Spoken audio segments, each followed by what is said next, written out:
On today's Buckeye Roast, big news out of Ann Arbor. The top op has officially named their quarterback one.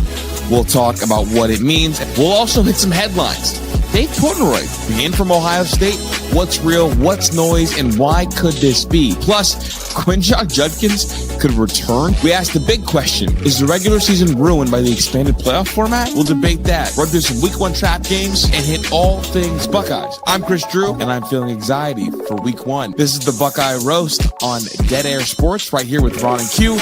Make sure you like and subscribe. We will be here all football season.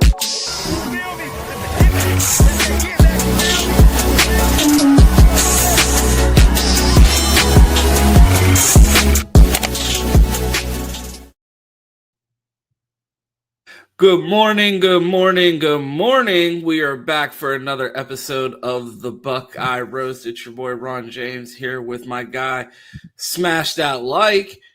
How you doing?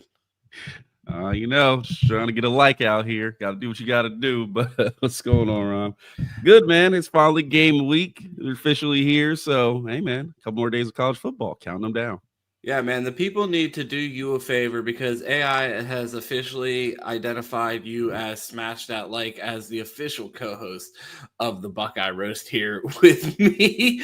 Let Q be free and get his name back. We got to 49 likes as of 1 a.m. on yesterday's video. So we are approaching the goal that may fall into the category of 3 straight episodes if we roll over and end up getting 50 likes on that. So let's keep this run going, because if we get to 50 likes on 3 straight videos, we will take this stupid banner down and let Q have his name back. But until then, he's officially known as Smash That Like. Yeah, you don't have to worry about it too much because I've made about 16 burners since the time that was debuted and that was the challenge. So it just get it close and I got you. Push it over the edge. Well, Q, I have a stat for you. Hit me. Every Ohio State win over Texas has come by double digits. Small sample, 2 games, but I'll take it.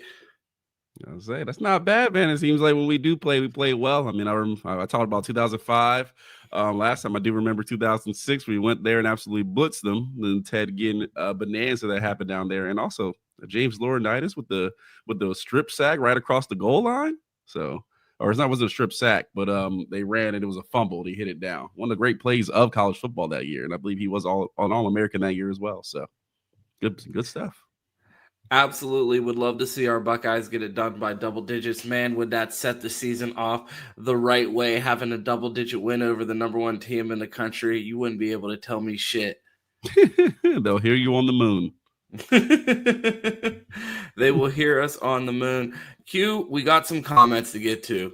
Particularly, we might have to call this the Doug segment today because Doug is the only one that's been killing it in our comments. We've been telling everybody, you comment on the show, we read it on the show.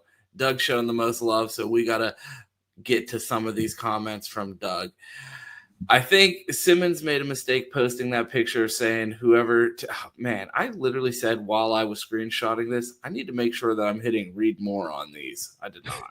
We'll never know what Doug said.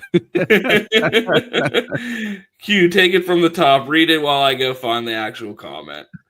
Okay. Like I said, I think Simmons made a mistake by posting that picture of saying, definitely he didn't say anything, but it was definitely taking a shot in the dark here. And he said, whoever plays the right tackle position is not going to let him embarrass him and is going to blank. Ron, fill in the blank. Want to get his last laugh. We should make that a challenge. Like, what did he say next?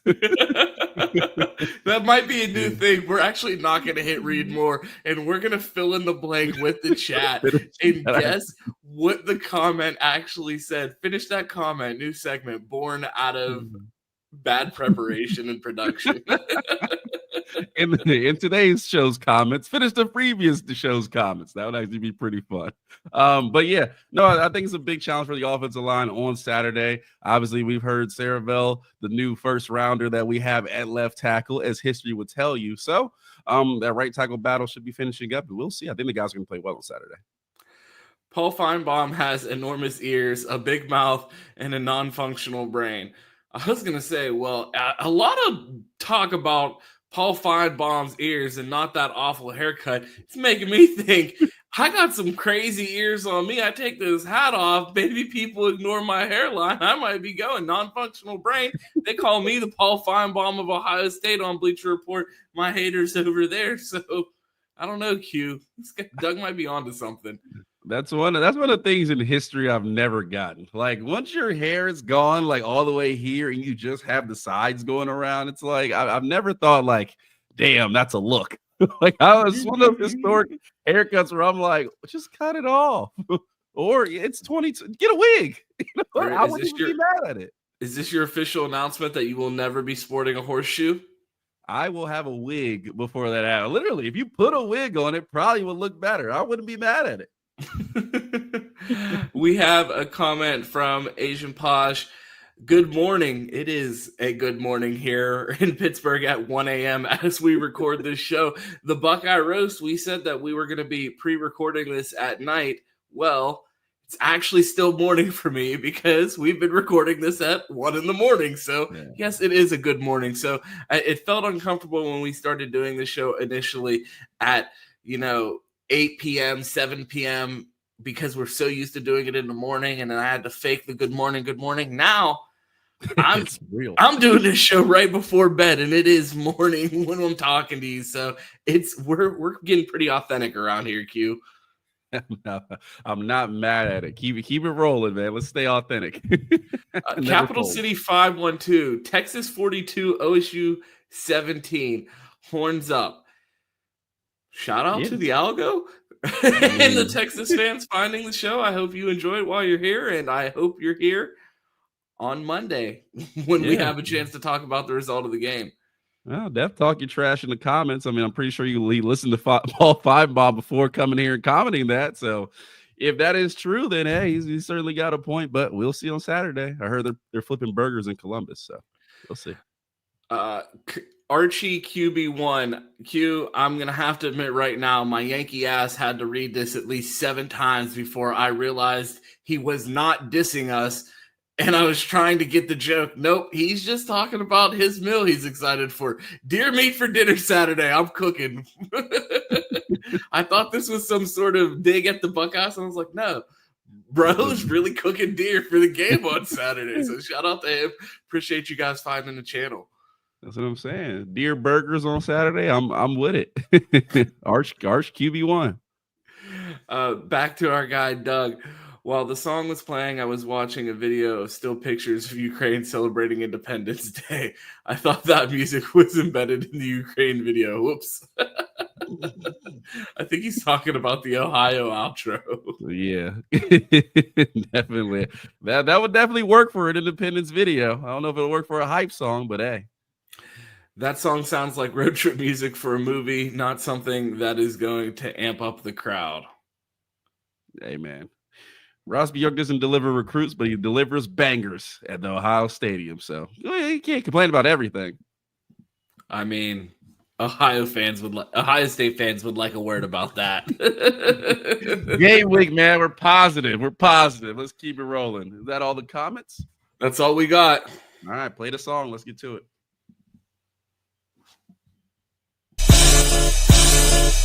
Yeah.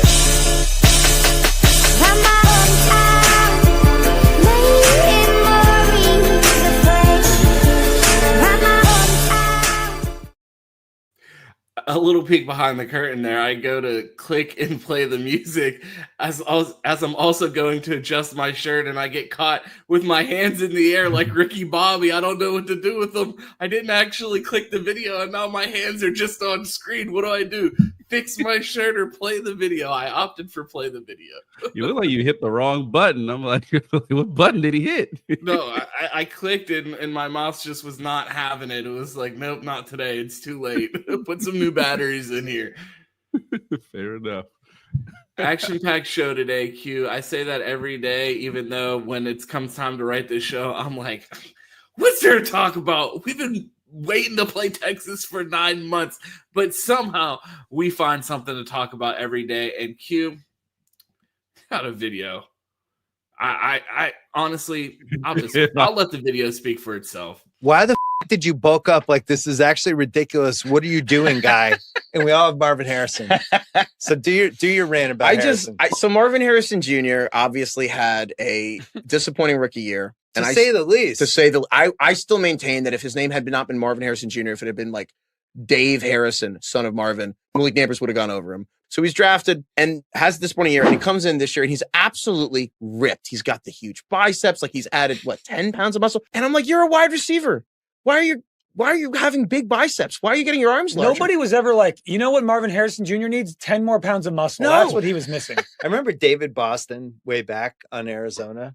Just got really jacked, but he had a couple years where he was like one of the 8 or 9 best fantasy receivers. And then he just got too big. Yeah. And it was like his career was over. It's like a desperation move. It's like getting out of a breakup and you just like get ripped. I mean, here I am criticizing an NFL athlete, but I'm just like, I just kind of think. Too ripped. Yeah, I know, just Cheeto dust all over me. But I'm just kind of like, you know what? I just think he was, he read all the comments and he was kind of embarrassed that he had a bad year. And everyone else, he was like the 6th best rookie receiver in his class. And I think he was embarrassed. So he got really ripped.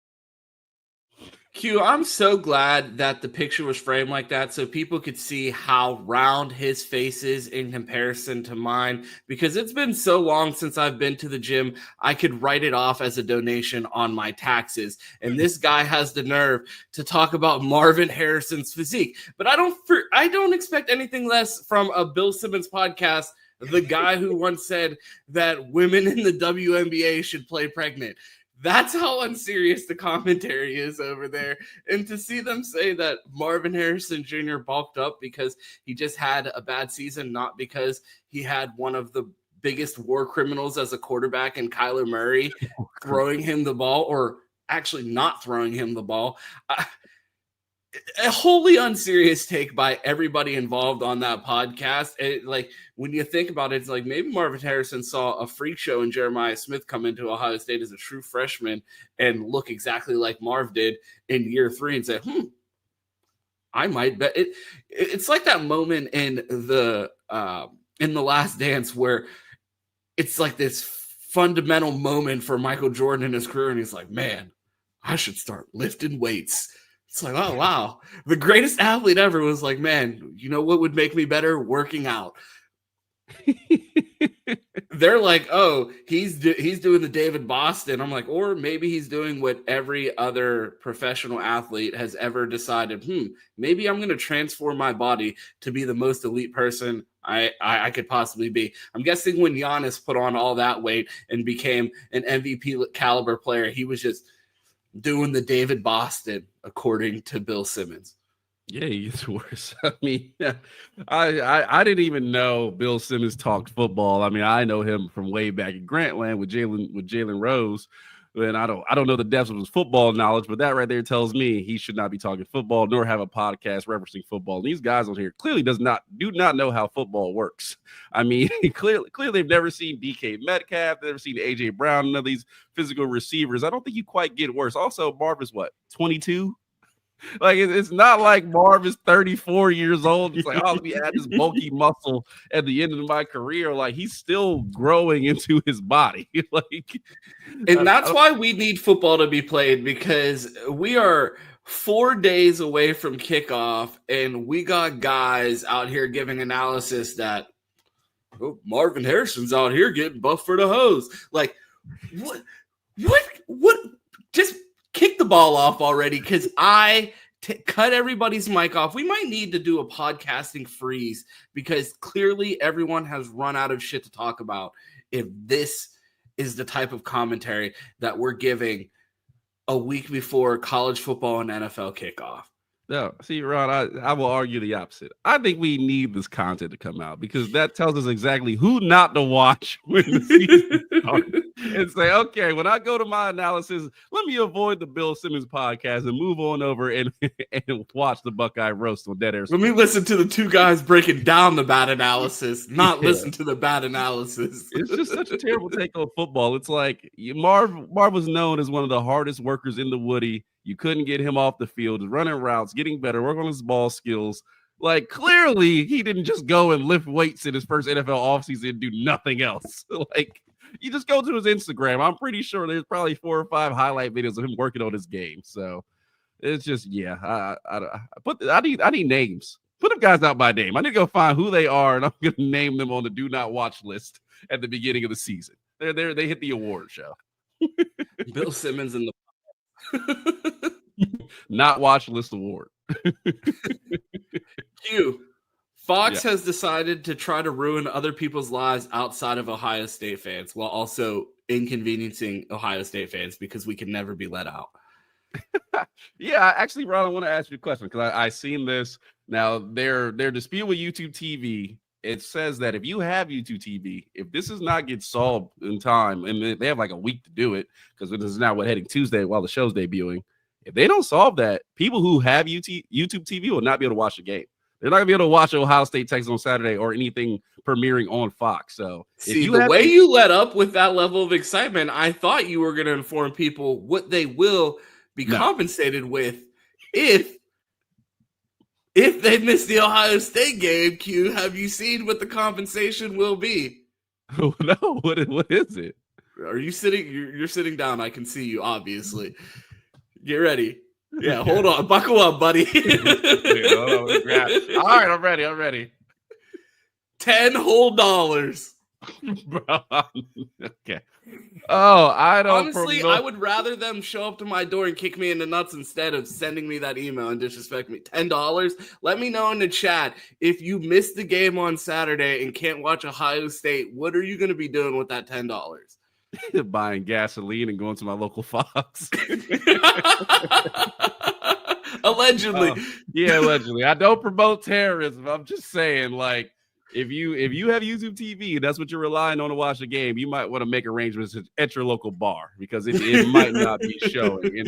And Ron, I want to ask you because I actually asked Chris this question. Don't mean for it to be too long. But when we talked about Fox and this big noon kickoff thing and putting Ohio State, they play at noon every big game. I said, Chris, do you feel like Fox actually has the Big Ten's back, or do you feel like they're here just to really make money off of them? Like, I asked him, are they the best thing for the Big Ten? I think as far as money for schools, yeah, of course. You're making 30, 40, 50, $60 million a year. You're doing fine. But do you actually feel like Fox is in the Big Ten's corner, or they look at them as a cash cow? Is anyone in anyone's corner in a capitalistic society? I hate to go in this direction, but be serious. Like, no, the bottom line in every facet of business is make money. They don't care about us. Or if they cared about us when they signed the last deal, they would have appropriately given us more money than everybody else on the deal. But they didn't because they're not in the best interest of Ohio State. They're in the best interest of themselves. Fox and the Big Ten. They don't care about Ohio State, and that's why you continually see us get screwed. And now you see, as the title of the show and in the thumbnail, Ohio State's decided to fight back. I mean, I agree, and I will say this before we move on because we got a good topic coming up next. But I will say, I do. Dang, I almost forgot what I was gonna say. No, I will say, I got this good point. It's so good. You had me thinking about something else. Yeah, my mind moving on. But yeah, let's move on. Ooh, I forgot what I was gonna say. Ron's point distracted me. Let's move on to the next one. We have in the notes. Our next question is: which game outside of Ohio State are you looking most forward to? Q. I'm shocked that this was a question that you decided to write into the show, being that I know you're not going to watch any games outside of Ohio State, Texas, because you don't watch college football. You watch Ohio State. So, Q, which game are you going to pretend to watch or bet on and not actually watch? Well, this is a preview for later, but I might have a little... I might have a few dollars left for Mike Norvell to cover the spread. That is insanity. No, definitely LSU Clemson is probably the game I'm looking most forward to outside the Ohio State game. We've talked about Clemson. I think they're really good this year. LSU, you feel they're a 4-point favorite. I mean, it's going to be a tough opponent. They're out there giving out numbers to everybody at LSU right now. So apparently the team's going to be good. So I'm interested to see what Clemson is able to do there. I mean, this is going to be the least surprising pick by anybody. Two of my biggest ops are playing. And if only they could end in a tie or both teams lose, would be a totally better thing than seeing them play week one and knowing at least one of their fan base is going to be miserable by the end of that game on Saturday, and that's Miami versus Notre Dame. I'm talking to you right now, Lou Holtz. I hope you guys lose, but I hope Miami finds a way to lose. I know regardless of the outcome of that game, there will be at least one winner. That's wrong. Well, I'm glad you've won. If no one else wins, it'll at least be you. No, not at least. It's going to be me. Have to lose, which means I win. All right, fair enough. Well, Ron, we know what your most anticipated game of the week is. It's obviously Ohio State and Texas, but somebody's not going to be there. Who would that be by chance? Ron, unfortunately, because I have to do a post-game on Bleacher Report with Chris Drew immediately in the post-game. So make sure you check us out for an instant reaction in the Bleacher Report app. And while you're here on Dead Air Sports, make sure you smash that like button. But Q, someone will be in Columbus, but I know where they won't be during the game. That's inside the shoe. And that is one Dave Portnoy, owner of Barstool Sports, officially banned from Ohio Stadium. Q, your thoughts? When we initially wrote this show, we send a little peek behind the curtain. We send the notes over to Chris Drew, and he does the intro for us. At the time, it was just being speculated by Austin Ward and Berm on their podcast, talking about the potential of Dave Portnoy not being allowed inside Ohio Stadium for the second half of the Big Noon kickoff broadcast. And that was later confirmed hours later that Dave Portnoy will in fact be banned from Ohio Stadium this Saturday. Honestly, this is kind of crazy. I mean, I want to ask you like a quick question. Is this fair or foul? What? I'm asking.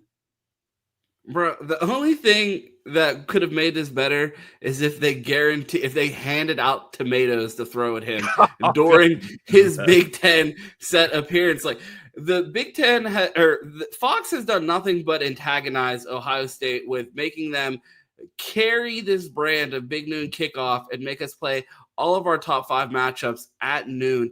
And then they followed up by bringing on one of the biggest Ohio State antagonists onto the broadcast. This is Ohio State putting their foot down and telling the Big Ten, oh, you won't move, or telling Fox and the Big Ten, oh, you guys don't want to do anything about this? We're not getting paid. We're carrying your broadcast. We're going to screw your broadcast. You just gave Dave Portnoy all this money. Half the games, you're going to be here in Columbus, and he's not welcome. And you don't even see the Barstool pregame. They're not even going to be in Columbus now. Gee, big cash shit by Ohio State. Yeah, I mean, Dave Portnoy has been public about his hate for Ohio State over the last couple seasons. So definitely, I mean, you're not going to get rolled out the red carpet if you're talking crazy. And I mean, obviously, you have Michigan alum that are able to walk in Ohio Stadium. So that just tells you how antagonized they are. Not even just antagonize the program. The fact that he is one of the biggest perpetuators of the Ryan Day's brother theory that was started on Menace to Sports. If you ask Grok for the first appearance of that reference of Ryan Day's brother being involved in Michigan scandal, it'll point to a scam web report, which is 2 days after Zach made the joke on Menace. You can see the clip where they say, I'm totally joking. Ryan Day's brother has nothing to do with this. And Dave Portnoy has been running with this theory for years. Why would Ryan Day let him into the stadium? Get out of here. I mean, yeah, that's a good point. You know what's so funny about it is that when Zach first he said Ryan Day's brother worked for the FBI when he actually worked for the CIA, so he actually made a mistake and he was like, oh yeah, it was the CIA call. And they're still talking about, oh yeah, he works for the FBI. He's in there. We've already proven how ridiculous this is. So I mean, yeah, I agree. Yeah, unless the scandal in Michigan was like moving bricks through Arkansas, I don't think the CIA had anything to do with it. I don't know. They had a lot of stuff going on over there. They might have needed the CIA in there. We're talking too much, Q. We're going to end up on a list. But yeah, man, I mean, honestly, like Ohio State making a move and saying, hey, if you want to talk crazy, you can talk crazy from outside the stadium because you're not welcome in here for the game day experience. So I don't mind it. That's his fault. I think our guy Cam had the tweet of the day. He quote tweeted the story and said, how you going to hate from outside of the club? You can't even get in. Get in. Oh, Oh, man. So let us know in the comments. While you like that video, let us know. Fair or foul, Dave Portnoy being banned from Ohio State. And you agree with us, or you on the other side saying, just let him in and watch Ohio State greatness? As much as I would like to stop talking about Michigan, the next topic, who put this show together? The next topic, Michigan has named a starting quarterback. No surprise after they had a walk-on start last year. I mean, and Jaden Davis is your other option. How could Bryce Underwood, making $4 million a year, not start at Michigan? I mean, yeah, paying him that kind of money, he has to play at a certain point. Yeah, I'm interested to see Bryce Underwood. I mean, I was one of the people when Bryce Underwood first flipped to Michigan. I said, hey, they had to make a move and get. You can't let the number one quarterback. It would be like us letting Tavis St. Clair go to Georgia. So you couldn't let the number one player in the country. Let Ryan Montgomery do it. I mean, we did, but can't take two. I could buy this in the ass. Apparently, you can't take two. So they couldn't let him walk and go down and play at LSU. Obviously, we heard his criticism of the quarterback position at Michigan. Money overcame that. So, I mean, it's his time, and he came out and people were mad at him, saying like, "You haven't seen a freshman like me before." So he's confident. He's talking big cash, and he's saying, "Look, I drive Ferrari to practice for a reason." So week 1, we about to see it. Yeah, as much as it pains me to say this, I don't want to be fake and pretend like I wasn't super high on Bryce Underwood when he was committed to LSU. I thought he was an elite talent, in agreement, and we haven't seen many freshmen like him, and I have high expectations for him at Michigan this year, which I think it's going to contribute to this game not being a complete cakewalk given all the talent Ohio State expects to have, and it's still like we're going into this 5th year, and it's like, all right, well, they have to finally get it done. And then you look at what Michigan has going on, and it's like, they're going to have to go do it. You're not going to just write it in and assume that they can get it done. It's like they just added an unquestionable upgrade at quarterback when you look at what they had back there last year, a dynamic athlete, an overall upgrade at the position. I just wouldn't write off this Michigan team. I heard a stat. I was listening to Juck right before we jumped on the show, and he was talking about if they beat Oklahoma, they could say in their last 4 games they beat Alabama, Oklahoma, and Ohio State in 3 out of their last 4 games. Yeah, no question they can win the big game. I do expect Michigan to be good this year, and I do expect them to beat Oklahoma. I'm the one hammering that money line. Ron is not quite yet, but I guess he'll see how Bryce Underwood performs in week 1. I'm interested to see this John Mateer, Jaden Ott combo down in Norman. That's it. But I mean, I agree with you. I think Michigan will be a better team than they were last year. I mean, they have the talent. They have their playing style. I mean, Bryce Underwood at quarterback, he can't hurt. I don't know what happened to Jaden Davis. He's somewhere. I don't know what his quarterback future is, but it doesn't seem like it's going to be in Michigan. So it's going to be in Canada, bro. They're gonna ship him across one of the lakes and donate him to the CFL, bro. You see that throwing motion? He can definitely go back.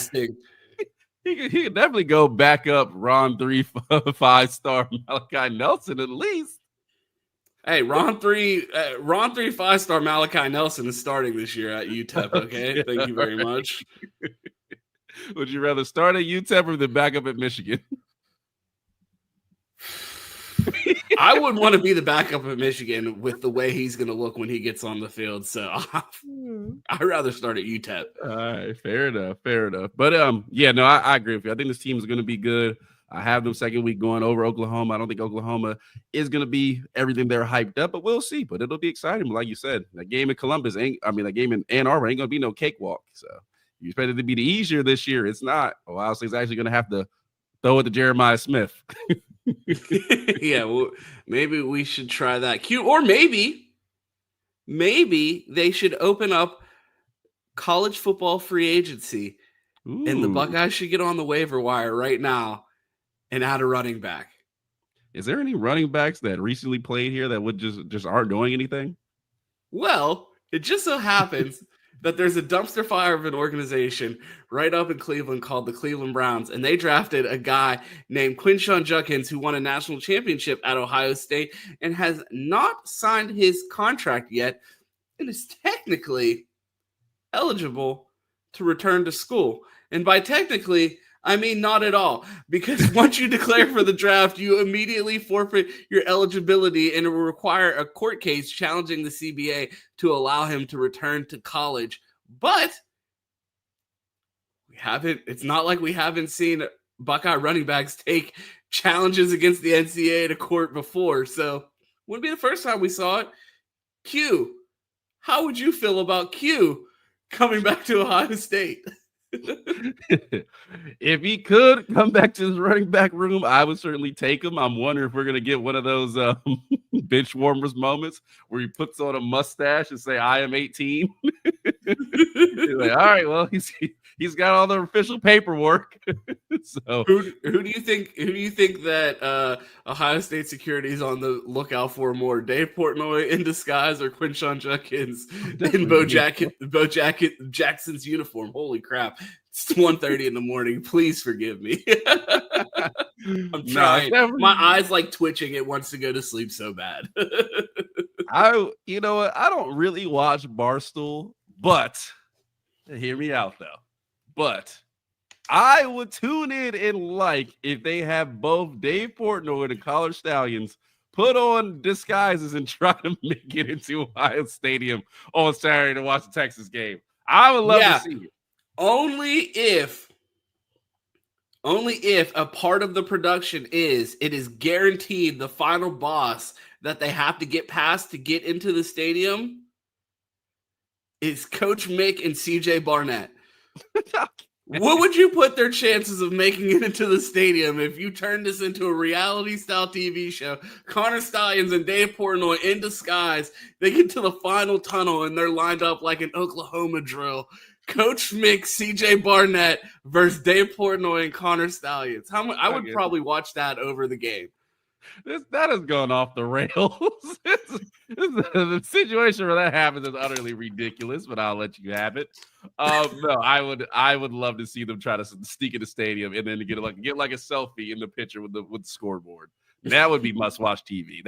Honestly, I would be watching one game of college football this weekend and then that video on replay for the rest of the weekend. I would definitely hit the under, but that would be funny. So, Quinshon starting on Saturday or what? No. Over under. Here, I'll set the over under. Over under a 0.5 yards for Quinshon Judkins on Saturday, or for the Buckeyes this entire season. Under for Quinshon Judkins, over for Hinshon Mutkins. Hinshon Mutkins for Heisman. I don't know who this kid is, but what was Dion's name when he put on the skies and went back to the NFL? Something Sandcastle? I have no idea. Oh my god, I gotta find that. I'll look it up. I think it might be Leon Sandcastle or something like that. Where he goes back and does the combine. Oh man, that would be funny. Yep, it is Leon Sandcastle. Leon Sandcastle. There you go. There's a throwback for y'all. Shout out Leon Sandcastle. Q. The Buckeyes have a massive game on Saturday, but the topic around the nation and a little bit here on Buckeye Roast is the regular season ruined. Because I don't know about you. I was in a space today and a Texas fan tried to get me riled up and the Miami fans tried to get me going in the space as far as saying that it's the end of the world if the Buckeyes lose this game. I'm like, it's won a national championship after losing to Michigan. You think a week one loss to the number one team in the country is going to faze me? I listened to Juck before this show, and he was talking about how he couldn't disagree more with the idea that the regular season is ruined and this game is meaningless. And while I agree that this game is not meaningless, the stakes are not the same, Q. Yeah, I mean, we talked about the throwback to 2005, where Texas came and played at Ohio Stadium. And you kind of see like that game, really, it was who's going to be able to play USC at the end of the year. We knew USC was not going to lose. They were obviously loaded and just won a natty. So it was kind of like, man, this is not only your chance. This is your chance at a national championship. It was like the very first playoff game early in the season. So certainly the stakes aren't like that. I mean, I think the playoffs a little bit with the expansion has ruined the regular season for say. Now I remember, obviously we lost to Michigan, but I remember that Kyle McCord game. Like, wow, this is the very first playoff game, and whoever wins here and wins the conference is going to get in. And that level of stakes, you really are not going to be able to feel that again. And that end of the season, like, hey, you beat Michigan, you go to the Natty, or you have a chance at the Natty, or they beat Ohio State, have a chance at the Natty. Some of that has lost its luster a little bit, but I mean, I think it also too, with the SEC now changing their schedule, still promotes these games because look, if you look at our schedule, we play Texas this year. We got Alabama coming up. We got Georgia coming up down the pipeline. I got bad news for you, Q. We're not going to play those games. I promise you. Are you sure we're not playing those games? Yeah. Well, now with the schedule change, it will get canceled. But supposedly it was supposed to be Alabama and Georgia coming up on the schedule. You don't get those games if you don't have an extended playoff. They're looking at it like, shit, we go up to Columbus and lose, we might not be in the playoffs. Or we go down to Tuscaloosa and lose, we might not be in the playoffs. So I think you get your pluses and negatives, but you don't quite feel the gravity in some of those games as you would if it was like 2005 again.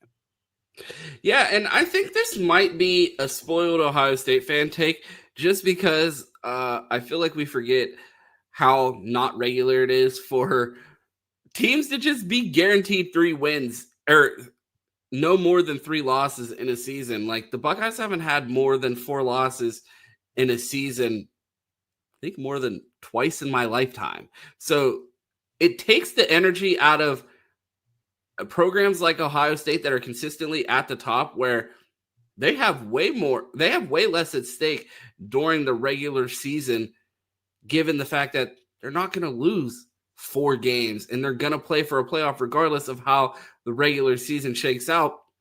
But it does make things more interesting for programs like Clemson, or not a Clemson, a Virginia Tech, a Pitt, a Miami. Teams, when they have those years where they have everything clicking and everything aligns for that 1 year and they're not able to recruit year after year after year and stack classes, they have to have these slow build types of years. It gives them an opportunity to sneak in the back end of the playoff and maybe play in a playoff game instead of the Pinstripe Bowl and and go on to another school's campus for a bowl game, for a playoff game versus, I mean, put that in the chat or on the poll. Would you rather travel to Yankee Stadium for the Pinstripe Bowl or to Columbus for a road playoff game? Tennessee fans are still talking about that game. Yeah, and I think it's like you talk about Ohio State. It's not as high stakes for us as it would be for like an Indiana. Like if Indiana played Texas, it would be. I mean, I think they would lose, but it would be a chance to have an upset and be like, okay, now we're in pole position as long as we really don't screw it up and lose games we shouldn't to ride to the playoffs. So I think in a way, like we didn't benefit, but certainly some teams are still benefiting from playing these big time games. And for us, it's just fun. It's like we go to Texas week 1 and we lose, we learn a lot. We're going to be a different team at the end of the season. Same for Texas. They go to Ohio and they lose. Okay, we have a long way to bounce back. And as long as we don't blow a game against Vanderbilt, we should be okay. So, I mean, I think it's good for the excitement. College football is one of those sports where it's like it is slowly changing. You know, I think we're still getting used to it a little bit. I mean, I still think about, dang, who's winning the Pac-12? Oh yeah, the better teams are here. Like, you know, because it's only a few years ago that they don't have a Pac-12 championship anymore. They just flip a coin.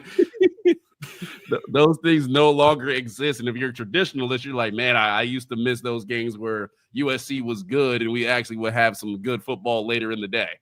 So we'll see how it goes, but I don't think it's diminished, but I think it's not quite as important. Not quite ruined, but, you know, it's not quite as important if you're at the top of college football.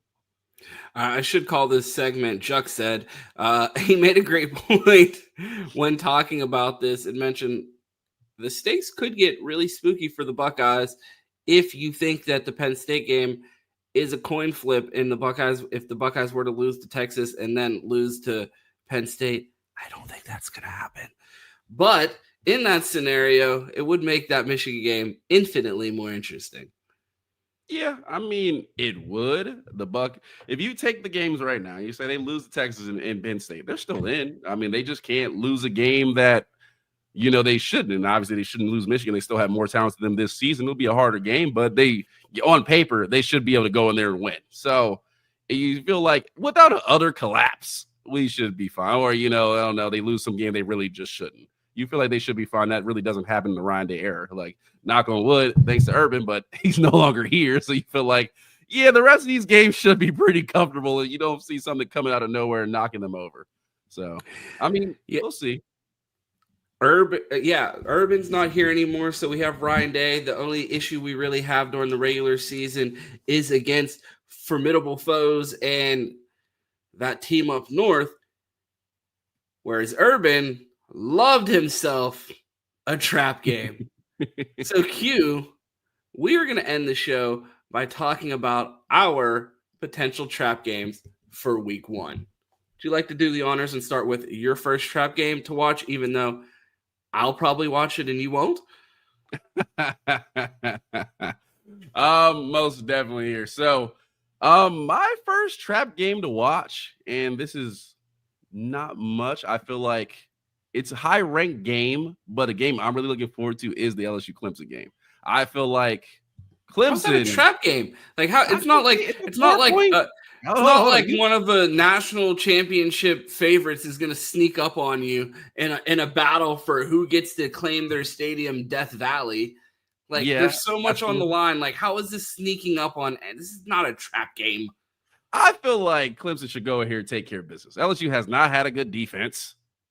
Not really. What is the line on this game? 4. And you said 5 was a trap game. Okay. Go ahead. There you go. I had it out. I mean, for me, I feel like Clemson should go in here and take care of business. I really feel like they're a much better team than LSU coming up this season.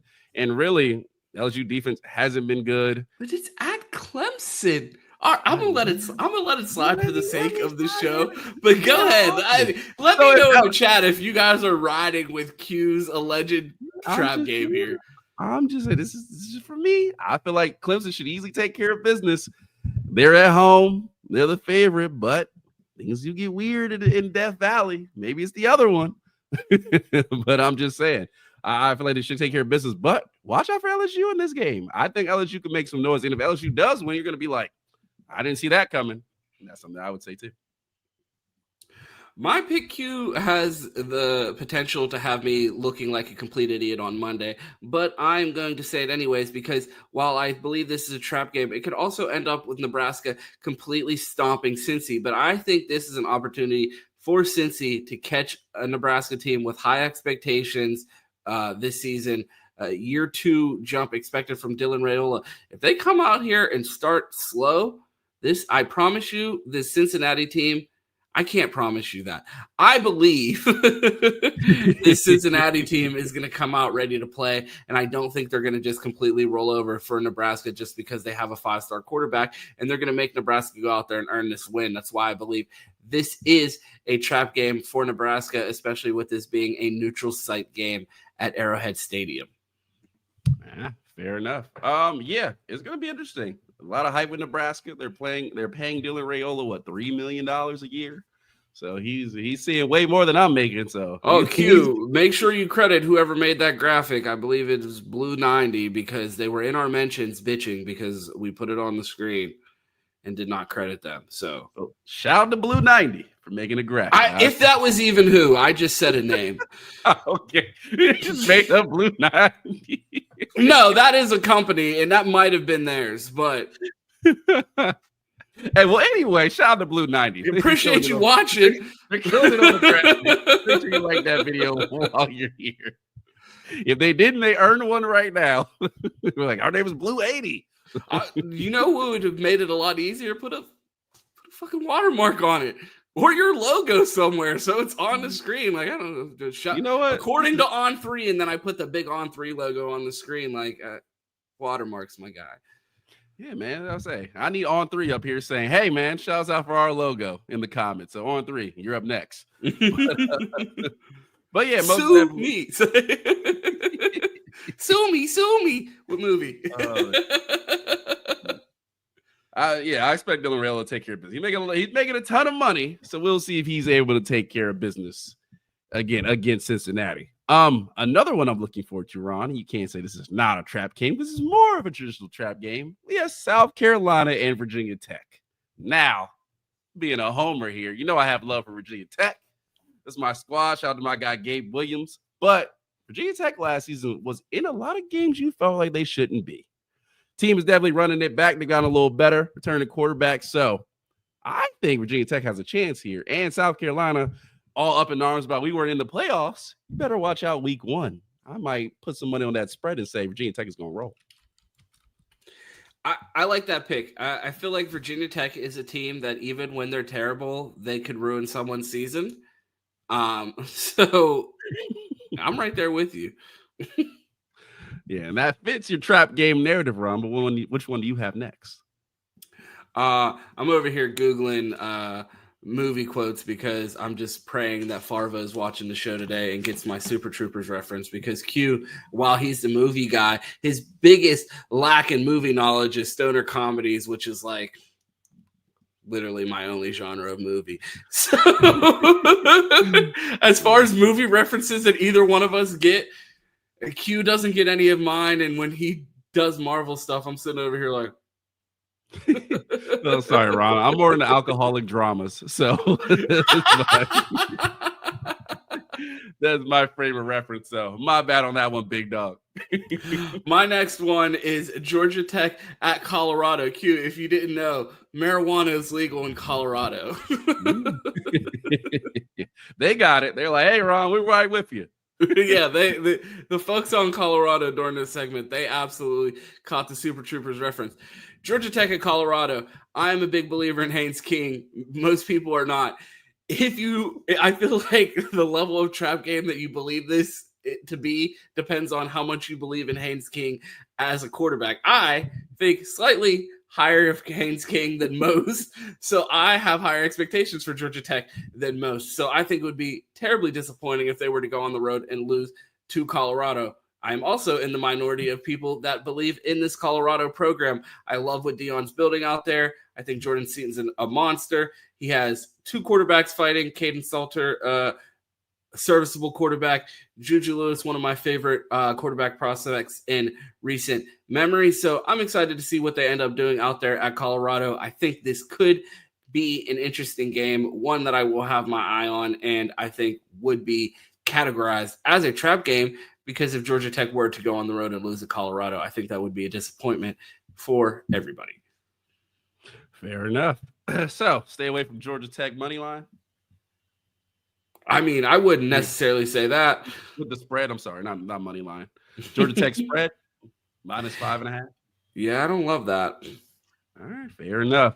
All right, Ron, I got one more for you, and I'm contractually obligated to do it, as I hit it earlier, and I'm going to mention it again. Alabama, Florida State. Hit that spread on the Knolls, man. I'm telling you, hit that spread. Mike Norvell, he's been cooking up something. We were on the phone last night, and he said, yo, Q, I got something for him. I said, don't worry about it, coach. Your quarterback didn't talk crazy. I'm hammering that spread, and I'm doing it heavily. Ron lost me money last week. I'm not doing it this week. Florida State's going to come through. You heard it here first. I lost you money last week, so now you're going to lose the viewers' money by telling them to bet on Florida State. You should reimburse every person you should reimburse them 1 Arvell restock per unit lost betting on Florida State this year if you're going to give out terrible advice like that. Hey, if you are betting on Florida State, the spread, put it in the comments. I will see you 1 Arvell restock next week if they lose. Guaranteed. Q, I have one more trap game, and I have Auburn at Baylor. I don't know if this is, and I debated putting this one on here because it's like, does this fall in the category of trap game or potential mid-off? And early in the season, I tend to lean glass half full and go with it's going to be a trap game potentially for Auburn. Again, depending on your expectations for that program, Jackson Arnold down there, do you believe he's going to right the ship? A talented wide receiver core around there, potentially a top 10 offensive line in the country. Are they going to have things clicking in week 1? A team with expectations, they are favored to go in there and win. It's asking a lot to go on the road and win at Baylor, given all the change that they've seen there. think it's a pretty decent trap game or potential mid-off. Let me know in the comments. I mean, they got 4 coordinators, so you never know what Auburn is going to do. But, yeah, it definitely is a trap game. We will see. But, yeah, let's see if Hugh Freeze could get it done. Let's see if he's earning his 5-star recruits down at Auburn. Yeah, and if not, please be extra terrible so they want to come back to Ohio State. That's also one of my like odd rooting interests. It's like, ooh, I hope they're terrible so their coach gets fired so we can get such and such in the portal. I mean, it sounds good, and then they do end up terrible, and they still never flip back. So hey, we got Caleb Downs. Anything's possible. Yeah. It's a little bit of a different story. But yeah, man, it should be an exciting week for college football. I mean, obviously, it's a lot of big time games. So if you're like me and you just watch college football all Saturday and exclude everything else in your Saturday life, you know, we're here. This is what we're looking for.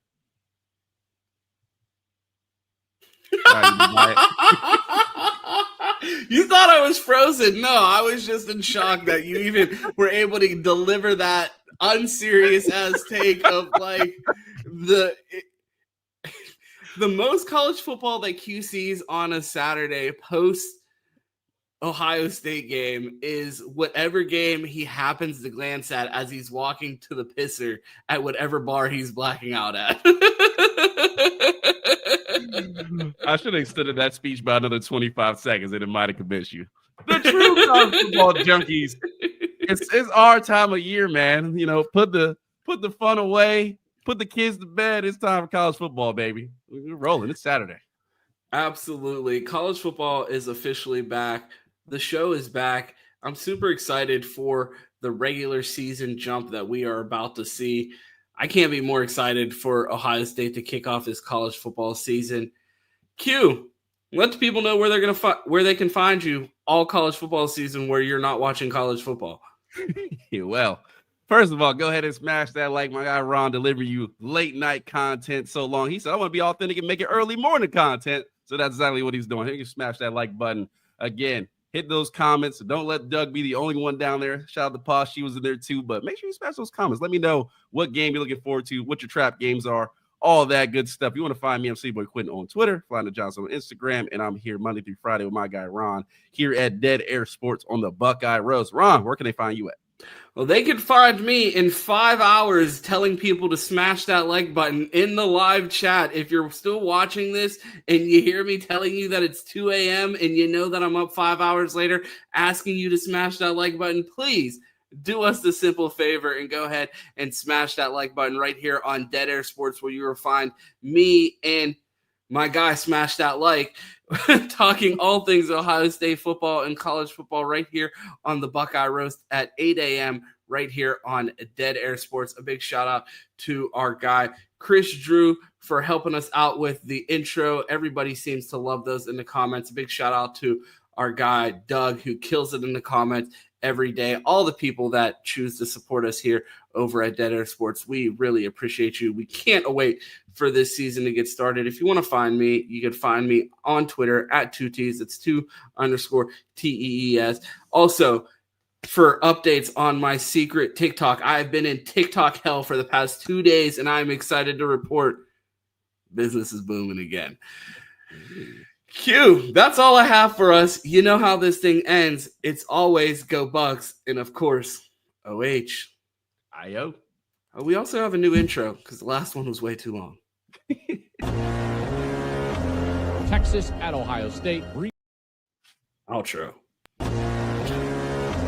Texas at Ohio State. Rematch of the college football playoff semifinal. Sark is going to take his team up to the shoe and face the defending national champion, the Ohio State Buckeyes. Oh, I cannot wait for this game. This game is going to be absolutely epic. When you've got Arch Manning, who got to see a little bit of playing time and a couple starts, and when you've got the rest of that Texas team, I think they come in with a bigger chip on their shoulder, maybe a little bit of an edge.